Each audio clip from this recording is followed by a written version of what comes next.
Salve rapaziada, sejam bem-vindos a mais um vídeo e hoje eu vou mostrar para vocês o projeto que me levou para a Holanda. Basicamente, esse aqui foi o teste que eu fiz para ir trabalhar na Holanda. Nesse momento que eu fiz o teste, eu já tinha passado por 2 entrevistas, uma com RH e uma com o time técnico, e aí eles me passaram esse teste para validar ali meus conhecimentos técnicos. Importante dizer, essa aqui é uma vaga para desenvolvedor sênior, esse teste foi para desenvolvedor sênior. Era com tudo pago para a empresa para ir lá para a Holanda, visto, acomodação, passagem aérea, enfim. Então era uma oportunidade que eu me empenhei também para entrar. O que acontece? Como é uma vaga para sênior, os maiores desafios, as coisas que eu quis mais demonstrar, era a minha capacidade de tomar decisões, eram os meus conhecimentos de arquitetura e não tanto de código. Apesar que eu fiz um código sim, bacana, mas eu foquei muito mais em mostrar minhas tomadas de decisões e aí conhecimentos de arquitetura. Então vamos dar uma olhada aqui, a gente vai começar no GitHub, depois a gente vai pro código. O teste, ele era para uma vaga full stack, porém com 80% ali de back-end, né? Então meu foco seria back-end, a vaga foi focada no back-end. O teste, ele era só de back-end, na real, né? E aí eu falei para eles a minha experiência com JavaScript e o que eu conseguia fazer com front. Então vamos dar uma olhada primeiro nos requisitos desse teste. Aqui no meu assignment,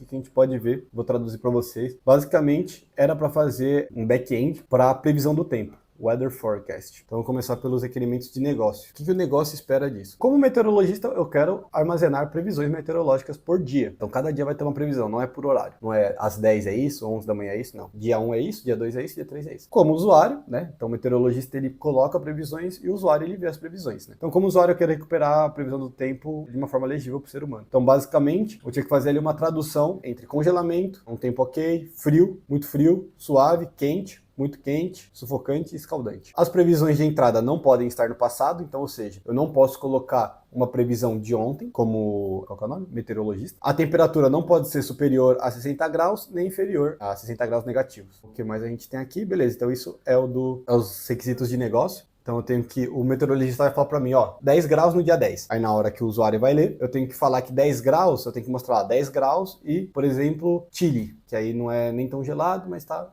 geladinho, ou cool, né, depende do seu parâmetro. E os requisitos técnicos tem que ser com C Sharp, eu fiz com C Sharp, .NET. Eu posso escolher o banco de dados, Onion Layer, né, arquitetura cebola, camadas. Domain Driven Design, testes unitários, não precisa ter 100% de cobertura de teste, só nas partes relevantes. O projeto deve rodar com Docker Compose e jogar no repositório Git. Aí eu fiz algumas perguntas para eles ali do que eu precisava saber e eu comecei esse teste. Rapaziada, vocês devem ter percebido aqui que eu mudei o cenário, mudou um pouco a dinâmica. É porque depois de ter gravado tudo, que eu lembrei que eu esqueci uma parte importante, que é mostrar o projeto funcionando. Eu vou dar um Docker Compose Up aqui para subir o meu projeto. Ele tem algumas coisas a mais aqui, vai estar cheio de log que não tinha antes, que é dessa parte do Datadog, mas até aí é só ignorar. Então basicamente, rapaziada, por ser um projeto de back-end, vocês podem ver aqui que eu usei o Swagger. Swagger é a gente usa como se fosse um cardápio de APIs, é que a gente consegue ver as duas APIs que tem. Uma de salvar e a outra de buscar. Essa de busca, ela traz da semana toda. Então, por exemplo, agora que eu acabei de subir a aplicação, não tem nenhuma.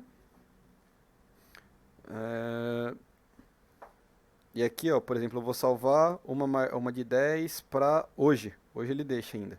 Então, ó, deu 200, já salvou. Se eu vir no meu get, tá aqui, ó, 10 graus, a temperatura. E o sumário, que é a tradução daquela temperatura. Então não tá um tempo Chile. Se eu coloco aqui, por exemplo, menos 10, ó, ele vai atualizar de hoje. Então hoje agora é menos 10, freezing. Se eu tentar colocar, segundo as regras, um menor que menos 61, menos 60, né? Ó, ele me dá erro, com a mensagem de erro, que a temperatura não pode ser mais que 60 graus, nem menor do que 60 negativo. E se eu tentar jogar numa data passada também, né? Por exemplo, tô tentando marcar para ontem, como se tivesse 30 graus. Ele também me dá erro que não pode ser no passado. Então esse é o projeto em funcionamento, basicamente, com as validações, salvando. E isso aqui está sendo salvo no Redis. E, por exemplo, se eu salvar aqui do dia 20, né, ele vai funcionar, salvou. E aí quando eu busco, como está dentro dessa semana, ele traz para mim aqui todos os dias. Isso aqui está tudo no Redis, está sendo salvo no Redis. E por conta da estratégia que eu estou usando do Redis, a estratégia OF, né, se eu derrubar o meu container aqui, o meu Docker, que é como se a minha máquina tivesse caído e subido de novo. O Redis é um banco de memória, né? Então ele deveria deletar. A gente vai ver isso na parte técnica com mais detalhes. Mas ó, eu derrubei e subi de novo e continuo aqui meus dados, porque eu tô gravando no armazenamento ali, para questão de histórico. Então é isso aí, rapaziada. Bora ver no detalhe a parte técnica. Vamos começar dando uma lida no meu README. Tem até uns errinhos de inglês aqui. Esse aqui foi antes de eu ir pro Holanda, então meu inglês ainda não Não que hoje seja perfeito, mas estava pior. Então, para executar esse aplicativo, você só precisa executar o Docker Compose up na pasta raiz e acessar o Swagger. O Swagger, para quem não sabe, é uma documentação de APIs que você consegue chamar sem precisar criar um Postman, por exemplo. Eu coloquei aqui as decisões sobre o banco de dados. Como eu poderia usar qualquer banco de dados, eu já fui ver qual que faria sentido ali, qual que seria mais simples, por ser um projeto de teste também, e que faria sentido para essa aplicação. Aí eu perguntei para ele se esses dados eles precisavam ficar armazenados ali por muito tempo, se isso era um dos requisitos. Falou que não, era tranquilo. Até porque minha previsão de hoje, amanhã eu não preciso mais dela, né? Posso jogar fora. Então não é os dados que eu preciso ter a consistência nesse cenário aqui. Eu não preciso armazenar ele por décadas, por semanas que sejam. Fiz essa semana, posso jogar fora. Então eu coloquei isso aqui, decidi usar o Redis para esse tipo de dados, considerando que não precisaria armazenar um histórico e será fácil de excluir com o Redis TTL. Então basicamente, o Redis é um banco de dados não relacional que quando você armazena um dado, você já consegue definir o tempo de expiração dele. Então você fala, ó, esse dado daqui um dia, ele vai ser excluído automaticamente. E aí basicamente eu posso fazer isso para um dia depois da previsão, certo? Então se eu subir uma previsão para amanhã, na hora que eu vou salvar esse dado no Redis, eu já posso colocar para esse dado ele ser expirado depois de amanhã, certo? Quando acabar o dia ele é expirado e aí não fica mais armazenado. Como opção de recuperação de desastres, usei a estratégia AOF, que é uma estratégia que o Redis possibilita. Essa estratégia, ela basicamente, quando você vai salvar, ela grava também num arquivo. Porque o que acontece? O Redis ele é um banco que ele vai gravar majoritariamente em memória RAM. Qual que é o problema disso? Quando você reinicia a sua máquina, você perde o que está na memória RAM. Então, com essa estratégia, quando eu ia salvar, ele também salva no HD. Só que o que acontece? Esse do HD, ele vai usar só para, por exemplo, se a máquina caiu, para quando ele voltar com os dados que já tinha. Porque a ideia do Redis é exatamente usar a memória RAM porque ela é mais rápida. Então, se eu salvo na memória RAM e recupero da memória RAM, eu consigo recuperar muito rápido. Então, quando eu vou buscar do HD, é uma recuperação mais lenta, geralmente. Então, eu só salvo no HD, mas eu nunca recupero do HD. No HD, eu só deixo ali para se o meu banco cair, quando ele voltar, ele pega do HD e já recomeça como se nada tivesse acontecido. Porém, essa estratégia, ela tem um custo. Aí foi o que eu falei. Considerando que esse sistema não deveria ter muitas leituras, aí a tradução deu uma quebrada, quer dizer, considerando que o nosso sistema deve ter muitas leituras, mas não muitas gravações. Por exemplo, se eu vou colocar ali a previsão de uma semana inteira, são 7, né? Uma por dia. São 7 gravações. Só que eu posso ter 1 milhão de usuários lendo. Eu tendo a ter muito mais leitura do que gravações nesse tipo de sistema. Eu falei aqui, gravarei os dados em disco a cada operação de gravação. Por conta que eu tô gravando em disco, né, para essa estratégia de recuperação de falhas, isso limita ali a 200 gravações por segundo no HD e dezenas de milhares no SSD. Já que não temos nenhuma operação em lote, isso não deve ser um problema. Eu coloquei aqui, se eu precisasse armazenar o histórico, provavelmente usaria um MongoDB, pois o objetivo, é que tá difícil essa tradução aqui, mas o objetivo é escalar a leitura de dados e não se faz necessário transações ACID, que é o tipo de transação que a gente usa em bancos relacionais. No meu repositório, adicionei uma estratégia para criar e atualizar um índice consolidado em todos os índices reais da semana. Mantive essa regra e lógica na infraestrutura, porque essa lógica não é uma lógica de negócio, é uma lógica ali do meu banco de dados. Então, basicamente, eu já fazia um consolidado, em vez de salvar só do dia a dia,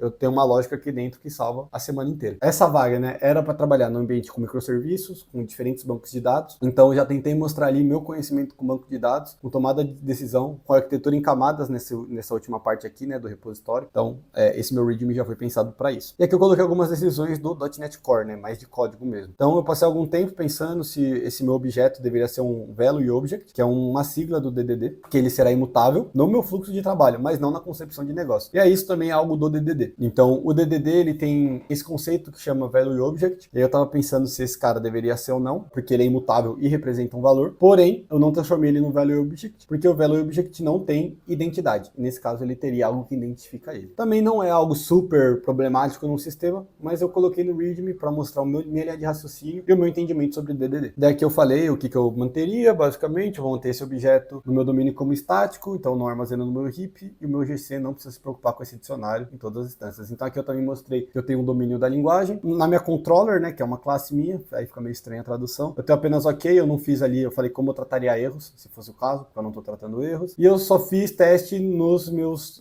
domínios. Não tenho nada fora do meu domínio com lógica de negócio para testar. E aqui eu coloquei umas possíveis melhorias se isso não fosse um teste, né, como adicionar logs, preencher app settings com variáveis de ambiente, eu podia usar um key vault, por exemplo, em algum outro lugar, criar classes para mapear minhas entidades. Basicamente, só coloquei ali, ó, não fiz porque é um teste, não vou ficar aqui muito tempo fazendo isso, mas daria para ser feito para melhorar. Agora vamos para o código. Então aqui basicamente eu tenho um Docker Compose, onde eu subo tanto a minha API quanto o meu Redis, falando ali onde eu vou gravar, utilizando aquela estratégia que eu falei. Aqui tem algumas coisas recentes de Datadog, e isso não foi pro meu teste, tá? Isso aqui é porque esses dias eu tava testando algumas coisas no Datadog e eu tava instalando ele no meu Docker. Isso aqui foi bem recente, inclusive. Aí aqui a gente tem o meu código .NET, tem o meu Dockerfile também para subir ele. E aí basicamente o meu código, fazer um fluxo? Não tem muito segredo, ó. É uma API, basicamente tem uma API de post e uma API de get. O código não era realmente o gargalo desse código, desse projeto, era assim o pensamento e a organização do código também. Então, basicamente, na minha controller eu recebo o meu objeto, passo, né, para minha próxima camada, que seria a application. Ali eu basicamente crio um objeto de domínio. Nesse objeto de domínio é onde eu tenho minhas validações, tá? Então, eu mantenho minha lógica toda dentro desse domínio aqui. E aqui dentro mesmo do meu construtor, por exemplo, eu já tenho meus dois sets, né? Então eu tenho métodos que vão definir a temperatura e a data. A ideia desse projeto é a questão da previsão. Então, para criar um dado aqui, né, uma previsão do tempo, eu preciso de temperatura e data. Aí aqui eu tenho minhas validações, onde eu criei também uma exceção específica para domínio. E eu vejo se a temperatura for menor do que 60 negativa ou maior do que 60, estoura a exceção de erro, se não seta. E a data, se ela for no passado, que era um dos requisitos que a gente tinha, eu também jogo a minha exceção de domínio. E aí, se não, eu jogo para o meu repositório adicionar no banco de dados. Para minha camada de repositório adicionar no banco de dados. Aqui parece que tem os erros, mas é coisa do Visual Studio Code, que eu acabei de baixar esse projeto aqui do meu GitHub. Mas basicamente, eu estou adicionando ele tô definindo as opções do meu cache, serializando em JSON, porque como o Redis espera, né? Na realidade, essa é a minha abstração do Redis espera. E aqui eu tenho uma lógica também de salvar, que ali é uma parte onde eu deixei um pouco mais complexo do que poderia, mas é porque daí eu queria impressionar, né? Falei, pô, se eu mostrar aqui, tem algumas coisas tratando com teste na hora de buscar, porque a busca eu tenho tanto... Cadê? Eu tenho um update para salvar os próximos 7 dias, que basicamente foi o que eu falei, eu tenho um agregado, né? Então eu tenho ali a por dia, e aí só para enfeitar, fiz um agregado também. Então eu coloquei lá que você podia buscar por dia, ou você podia buscar a semana atual inteira. E aí isso aqui é a parte onde tá um pouquinho mais complexa, que eu fiz para impressionar. Então eu tenho aqui, ó, Get Weather Forecast. Então esse aqui busca uma data específica no meu banco de dados. Esse aqui, ele atualiza os próximos 7 dias, né? Então atualiza a semana, no caso. Esse aqui, ele pega as previsões da semana inteira. Então esse pega as previsões de um dia específico, esse atualiza uma semana inteira, esse pega o da semana inteira e esse aqui adiciona também o de um dia específico e chama o método para adicionar da semana inteira, beleza? Por isso que esses são os públicos. Então aqui eu separei, eu tenho só esses dois métodos públicos que eu disponibilizo pela minha interface. Rapaziada, eu não quero ir nesse vídeo muito a fundo do código, porque esse não é um vídeo só para desenvolvedores .NET, tá? Mas queria mostrar para vocês quais foram as coisas que mais pesaram para eu ir lá. Mostrei meu conhecimento de arquitetura, aí como eu tomo minhas decisões, consegui mostrar bem esse processo para eles. Mostrei a preocupação em pontos críticos que esse sistema poderia ter se fosse um sistema real. Mostrei domínio da linguagem, utilizei os conceitos que é esperado num sistema desse, de desacoplamento, separei as responsabilidades de forma que faça sentido, foi as coisas que eu mais me preocupei na hora de escrever o código. Acoplamento baixo, boas práticas de código, ou seja, criar métodos com uma responsabilidade só, com nomes que façam sentido, mesma coisa para variáveis. Usei alguns conceitos aqui de injeção de dependência também, separei bem bacana meu código, e no mais foi isso. E aqui temos testes unitários, que tá bem pouca coisa ali, porque não tem muita lógica para testar, então foi só relacionado à minha parte de negócio. Então basicamente validando se tá voltando os nomes certos. Então eu tenho o teste para ver se eu jogar 22 graus vai voltar com o nome de warm, lembra que eu falei para vocês que tinha aquela tradução que tinha que rolar? Se eu colocar 25 graus, balmy,